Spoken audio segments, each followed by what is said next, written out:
할렐루야. 오늘은 1월 4일 목요일입니다. 오늘도 정심의 일 예배를 통해 하나님의 은혜를 사모하는 우리 큰미림 유신교회 모든 성도님들을 사랑하고 축복합니다. 다 함께 사도신경으로 우리의 신앙을 고백하며 하나님 앞에 나아가겠습니다.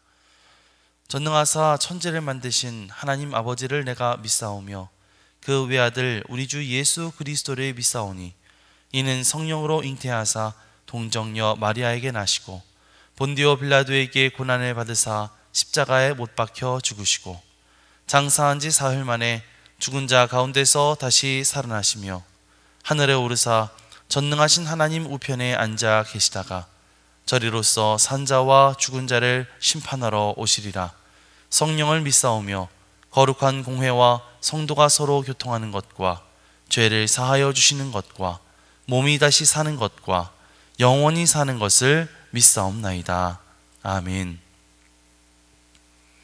다 함께 찬송가 287장 찬양하겠습니다.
오늘 하나님께서 우리에게 주시는 말씀은 마가복음 2장 1절로 12절까지의 말씀입니다.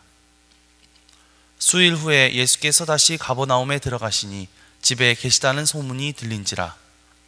많은 사람이 모여서 문 앞까지도 들어설 자리가 없게 되었는데 예수께서 그들에게 도를 말씀하시더니 사람들이 한 중풍병자를 네 사람에게 메워가지고 예수께로 올세. 무리들 때문에 예수께 데려갈 수 없으므로 그 계신 곳에 지붕을 뜯어 구멍을 내고 중풍병자가 누운 상을 달아 내리니 예수께서 그들의 믿음을 보시고 중풍병자에게 이르시되 작은 자야 내 죄 사함을 받았느니라 하시니 어떤 서기관들이 거기 앉아서 마음에 생각하기를 이 사람이 어찌 이렇게 말하는가 신성 모독이로다. 오직 하나님 한 분 외에는 누가 능히 죄를 사하겠느냐. 그들이 속으로 이렇게 생각하는 줄을 예수께서 곧 중심에 하시고 이르시되 어찌하여 이것을 마음에 생각하느냐. 중풍병자에게 내 죄 사함을 받았느니라 하는 말과 일어나 내 상을 가지고 걸어가라는 말 중에서 어느 것이 쉽겠느냐. 그러나 인자가 땅에서 죄를 사하는 권세가 있는 줄을 너희로 알게 하려 하노라 하시고 중풍병자에게 말씀하시되 내가 내게 이르노니 일어나 내 상을 가지고 집으로 가라 하시니 그가 일어나 곧 상을 가지고 모든 사람들 앞에서 나가거늘 그들이 다 놀라 하나님께 영광을 돌리며 이르되 우리가 이런 일을 도무지 보지 못하였다 하더라. 이는 하나님의 말씀입니다. 아멘. 할렐루야. 오늘도 말씀을 듣는 여러분의 심령마다 주의 성령께서 함께해 주시기를 간절히 축원합니다. 예수님께서 제자들과 함께 갈릴리 여러 지방에 다니시면서 복음을 전파하시고 또다시 가버나움으로 돌아오셨을 때 이미 그 동네에 예수님에 대한 소문이 삽시간에 다 퍼진 상태였습니다. 귀신을 내어 쫓으시고 병든 사람을 고치신다는 이 예수님에 대한 소문이 파다하게 퍼져서 수많은 사람들이 이 예수님의 얼굴 한번 보겠노라고 사방에서 나왔죠. 그래서 예수님이 가버나움 어느 집에 머물고 계실 때 그곳은 예수님을 보고자 하는 사람들로 문전성시를 이루었습니다. 예수님은 그렇게 모인 사람들에게도 말씀을 전하셨죠. 그렇게 벅적지글 정신없는 와중에 예수님을 만나기 위해 찾아온 4명의 사람들이 있었습니다. 그 사람들은 들것에 한 병자를 싣고 왔는데요. 바로 중풍병에 걸린 사람이었습니다. 이 중풍병이라는 것은 영어 성경의 표현으로는 paralyzed man, 즉 몸이 마비된 사람이라고 할 수가 있겠죠. 이 사람은 예수님께서 이 병자를 고쳐주실 것이라고 하는 한 줄기 희망을 가지고 이 중풍병자를 데리고 왔던 것입니다. 하지만 기대와는 다르게 이들은 예수님이 계신 집 문 근처까지도 가지 못했습니다. 사람들이 너무나 많아서 도저히 예수님 계신 곳까지 접근할 수가 없었던 것이죠. 그곳에 모인 사람들 모두가 다들 나름대로 자기들의 어떤 사정이 있기 때문에 예수님을 만나러 왔겠죠. 그렇기 때문에 뭔가 양해를 구하기도 어려운 상황이었을 거예요. 그래서 어떤 사람들은 예수님 만나는 것을 포기한 채 집으로 돌아가기도 했을 것입니다. 자, 이들은 이제 어떻게 해야 될까요? 다른 사람들처럼 이대로 포기하고 집으로 돌아가야 하는 것일까요? 하지만 이들은 여기에서 포기하지 않았습니다. 이들은 지붕으로 올라가 지붕을 뜯기 시작했죠. 지금 현재 우리의 상식으로는 잘 이해가 되지 않겠지만 당시 유대인들은 집을 지을 때 나무와 흙 등으로 지붕을 만들고 또 평평하게 지었기 때문에 이 사람들은 힘을 합쳐 그 지붕의 구멍을 뚫을 수가 있었던 것입니다. 그리고 이들은 그 구멍 사이로 이 중풍병자가 실린 들것을 예수님 바로 코앞에 실어내리게 되었죠. 그러한 모습들을 보신 예수님, 과연 어떤 반응을 보이셨을까요? 우리 5절 말씀을 함께 보겠습니다. 예수께서 그들의 믿음을 보시고 중풍병자에게 이르시되 작은 자야 내 죄 사함을 받았느니라 하시니. 아멘. 자, 말씀을 보면 예수님께서는 먼저 그들의 믿음을 보셨다라고 이야기하고 있죠. 믿음을 보셨다. 솔직히 저는 이 말씀을 처음 묵상할 때는 좀 불편한 마음이 들더라고요. 아니, 왜 예수님은 저걸 믿음으로 생각하시는 걸까? 믿음이라고 하면서 남의 집 지붕까지 다 부숴 놓는 거, 그게 과연 올바른 일인가? 믿음이라는 핑계로 저렇게 무모하고 무례하게 행동해도 되는 것일까? 이런 마음들이 들었기 때문입니다. 왜냐하면 지금도 주님을 향한 그 믿음이라고 하는 그런 핑계로 다른 사람들에게 피해를 주고 민폐를 끼치는 그런 무모하고 무례한 사람들의 모습을 심심치 않게 볼 수가 있거든요. 하지만 계속해서 말씀을 묵상하다 보니까 예수님께서 그들에게 말씀하신 이 믿음이라고 하는 것, 이 믿음의 포인트는 다른 곳에 있다고 하는 것을 깨닫게 되었습니다. 자, 여기에서 예수님이 그들에게 보셨던 믿음, 이 믿음이라고 하는 것은 한마디로 말하면 예수님, 우리는 예수님이 아니면 안 됩니다 라고 하는 그 믿음인 것이죠. 아까 말씀드린 대로 수많은 사람들이 예수님을 만나기 위해 찾아왔습니다.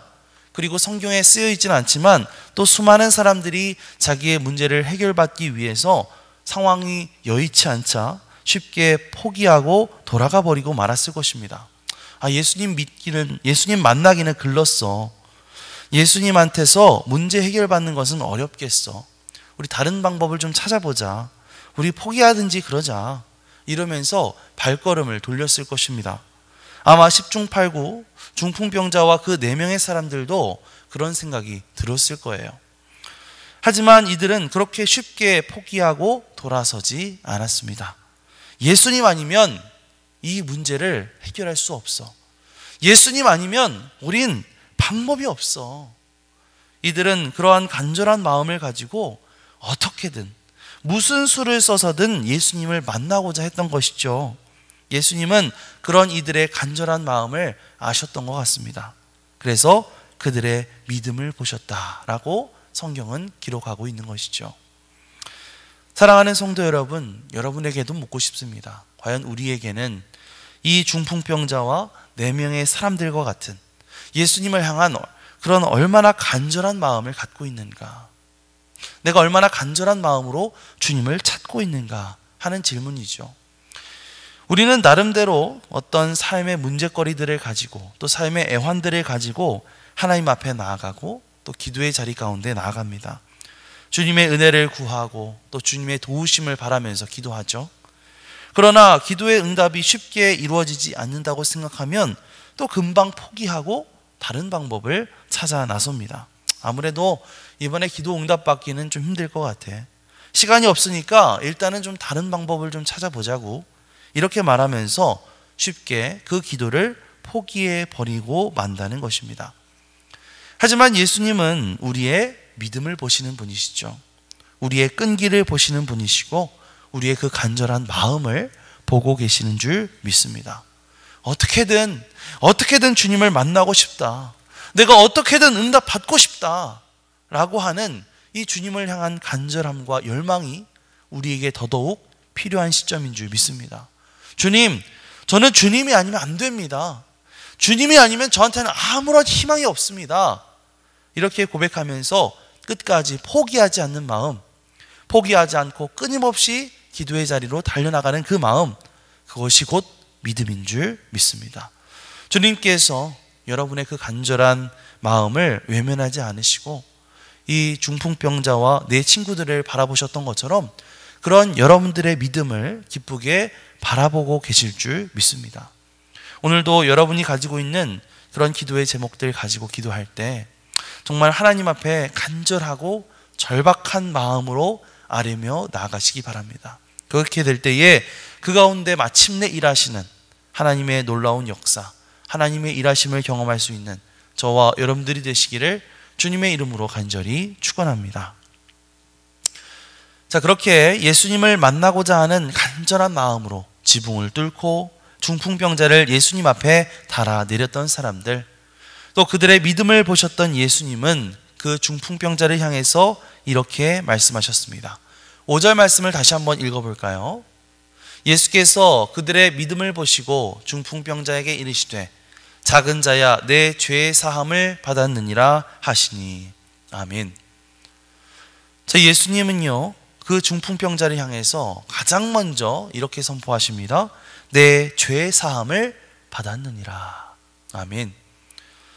자, 예수님의 이러한 선포는요 당시 그곳에 모인 사람들에게는 굉장히 의아한 그런 말씀이었을 것 같아요. 아니, 생각해 보세요. 중풍병 걸린 그런 사람에게는 일단은 이 중풍병이 깨끗이 낫게 될지어다, 근육에 힘이 붙고 다시 일어나게 될지어다, 이렇게 먼저 말씀하셔야 정상 아닐까요? 자, 그런데 예수님은 그 중풍병자에게 내가 내 죄 용서함을 받았다 라고 먼저 말씀하신 뒤에, 그 뒤에 일어나 내 상을 들고 걸어가라 라고 말씀하시면서 그 사람을 치유하시는 것을 볼 수가 있죠. 왜 예수님은 그렇게 말씀하셨을까요? 예수님께서 그에게 이 죄의 사함을 먼저 선포하셨던 데에는 두 가지 이유가 있을 것 같아요. 첫 번째, 예수님은 그 모든 문제의 근원이 바로 죄에 있다라고 하는 사실을 일깨워주고 싶으셨던 것이죠. 물론 중풍병자가 어떤 특정한 죄를 지었기 때문에 그 벌로 그 병에 걸린 것이다 라고 생각해서는 안 됩니다. 그것은 예수님께서 단호하게 거부하셨던 어떤 해석이었으니까요. 다만 우리 인류가 가지고 있는 어떤 모든 질병의 문제, 어떤 여러 가지 삶의 문제들은 바로 아담과 하와가 에덴 동산에서부터 저지른 그 원죄로부터 시작되었다는 사실이고, 우리의 모든 문제는 바로 그 이 죄의 근원이 있다라고 하는 사실을 먼저 일깨워주고 싶으셨던 것 같습니다. 그동안 중풍병에 살아가는 오랜 세월 동안 그 중풍병자를 비롯한 가족들, 그 주변 이웃과 친지들은 하나같이 뭐라고 생각했겠어요? 저 병이 문제야. 저 중풍병이 문제야. 저 병만 아니었으면. 이렇게 생각하면서 그 병을 원망하고 또 이 병을 탓했겠죠. 여러분, 그렇지만 이 병만 나으면 모든 문제가 다 해결되는 것일까요? 이 병만 나으면 그의 인생이 완전히 달라지게 되는 것일까요? 아니죠. 우리 안에 이 죄의 문제가 해결되지 않는 이상, 여전히 우리 안에 이 죄의 문제가 도사리고 있는 이상, 인간은 도돌이표와 같은 여러 가지 삶의 문제들을 짊어지고 살아갈 수밖에 없다는 것입니다. 그것이 비록 중풍병은 아닐지라도 그 죄로 인해 나타난 여러 가지 삶의 문제들이 그의 삶을 다시금 잠식해 가겠죠. 그렇기 때문에 예수님은 그의 병을 고쳐주시기 위해 먼저 그의 죄를 사해 주신 것입니다. 그것은 이 병이 문제야, 이 병 때문이야 라고 생각했던 중풍병자와 사람들에게 아니야, 그 병이 문제이기 이전에 우리가 가지고 있는 이 죄의 문제가 가장 큰 문제란다 라고 하는 메시지를 던져주고 계시는 것입니다. 우리가 하나님 앞에 기도하러 나오면서 제가 앞서서 포기하지 않고 믿음으로 계속해서 나아가는 것이 중요하다, 이런 말씀을 드렸지만요, 다른 한편으로는 우리가 하나님 앞에 무엇을 간구하느냐 하는 것도 굉장히 중요하겠죠. 우리는 지금 내가 가지고 있는, 지금 당장 내 눈앞에 닥친 이 어떤 눈에 보이는 문제만 당장 해결되면 우리의 인생이 완전히 달라질 것이라고 기대합니다. 하지만 우리의 인생의 어떤 이 근본적인 문제, 이 진짜 문제가 이 죄의 문제라고 하는 사실을 깨닫지 못하게 된다면 우리의 삶에는 또 다른 어려움들, 또 다른 죄로 인한 여러 가지 문제거리들이 끊이지 않을 것입니다. 우리가 가지고 있는 이 문제에 대한 기도 제목 이전에 먼저 우리의 근본적인 문제, 우리의 어떤 영혼에 있는 이 죄의 문제들을 가지고 하나님 앞에 겸손히 아뢰며 회개하며 기도하며 나아갈 수 있는 저와 여러분들이 되시기를 간절히 축원합니다. 두 번째로 예수님께서 이 죄에 대한 용서를 먼저 선포하셨던 까닭은요, 그 중풍병자의 몸과 영혼을 온전히 치유하시기 위함이었습니다. 뭐라고요? 그 중풍병자의 몸과 영혼을 온전히 치유하시기 위해서. 자, 우리가 보통 아파서 병원에 가면 그 아픈 부위만을 치료할 수가 있죠. 만약에 허리가 아파서 정형외과를 가게 되면 거기서 허리에 대한 치료를 받고, 또 이가 아프면 어딜 가죠? 치과를 가고, 또 두통이 오면 신경외과를 가고, 또 뭔가 우울한 그런 증상이 있으면 그런 어떤 정신과에 가서 치료를 받습니다. 하지만 거기에서 치료받는 것은 어디까지나 한계가 있을 수밖에 없죠. 그러나 우리가 예수님 앞에 나아간다면 어떻게 될까요? 예수님은 우리의 그 고통스러운 몸도 치유해 주실 뿐만 아니라 우리의 상처 입은 마음도 어루만져 주시는 줄 믿습니다. 죄로 얼룩진 우리의 영혼까지도 깨끗이 치유해 주시는 줄 믿습니다. 이렇게 우리의 몸과 우리의 마음과 영혼이 온전히 다 치유되는 것, 그것을 기독교 상담에서는 전인적 치유 혹은 전인적 구원이라고 이야기합니다. 뭐라고요?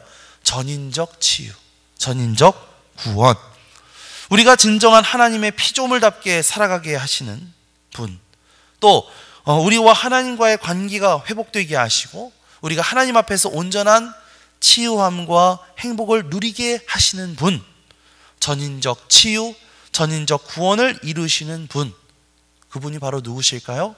바로 예수 그리스도. 네. 예수님께서 그 중풍병자의 몸과 마음과 영혼을 온전히 치유해주고 싶으셨던 것이죠. 우리가 그 사실을 기억하면서 우리가 기도할 때에 주님, 우리의 어떤 삶의 어떤 문제만 당장 해결되는 것이 아니라 우리의 몸과 우리의 마음과 우리의 영혼에 온전한 회복이 일어나게 하여 주시옵소서. 전인적인 회복, 전인적인 구원이 우리 가운데 있기를 원합니다 라고 기도하며 나아갈 수 있는 저와 여러분들이 되시기를 주님의 이름으로 간절히 축원합니다. 이제 오늘 말씀을 정리하겠습니다. 오늘 지붕을 뚫고 예수님 앞으로 중풍병자를 달아내렸던 이 사람들의 믿음, 그 믿음, 예수님이 아니면 안 됩니다, 오직 예수님이셔야만 합니다 라고 하는 그 믿음 가지고 절박한 심정으로 지붕을 뚫던 이들의 마음가짐 우리가 기억하면서 그 마음으로 오늘 하나님 앞에 포기하지 않고 기도해야 할 줄 믿습니다. 그러나 무엇보다도 우리에게 진정으로 필요한 것은 단순히 내게 직면한 문제의 해결뿐만이 아니라 그 모든 문제의 근원이 되는 죄, 이 죄의 용서, 죄의 문제 해결이라는 사실을 우리가 기억해야 할 줄 믿습니다. 그리고 예수님은 우리의 몸뿐만 아니라 우리의 마음과 영혼까지도 온전히 회복시켜 주시는 전인적 치유자라고 하는 사실도 기억하셨으면 좋겠습니다. 오늘도 주님의 그 도우심을 통해서 우리의 인생이 전인적 치유와 전인적 구원을 경험할 수 있는 저와 여러분들이 되시기를 주님의 이름으로 간절히 축원합니다. 아멘. 기도하겠습니다. 사랑과 은혜가 풍성하신 하나님, 감사를 드립니다. 오늘 지붕을 뚫고 정말 예수님 앞에 중풍병자를 달아내렸던 그들의 믿음을 다시 한번 기억해 보기를 원합니다. 정말 주님이 아니면 안 됩니다, 오직 예수님이셔야만 합니다 라고 하는 그런 절박한 심정 가지고 끝까지 포기하지 않았던 이들의 믿음을 기억하며 우리도 끝까지 포기하지 않고 간절한 마음, 갈급한 마음으로 주님 앞에 기도하며 나갈 수 있도록 도와주옵소서.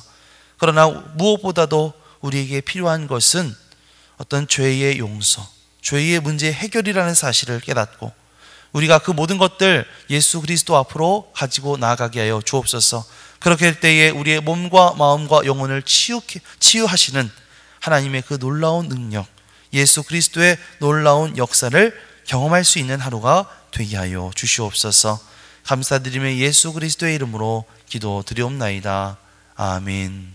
하늘에 계신 우리 아버지여, 이름이 거룩히 여김을 받으시오며 나라가 임하시오며 뜻이 하늘에서 이루어진 것 같이 땅에서도 이루어지이다. 오늘 우리에게 일용할 양식을 주시옵고 우리가 우리에게 죄 지은 자를 사하여 준 것 같이 우리 죄를 사하여 주시옵고 우리를 시험에 들게 하지 마시옵고 다만 악에서 구하시옵소서. 나라와 권세와 영광이 아버지께 영원히 있사옵나이다. 아멘.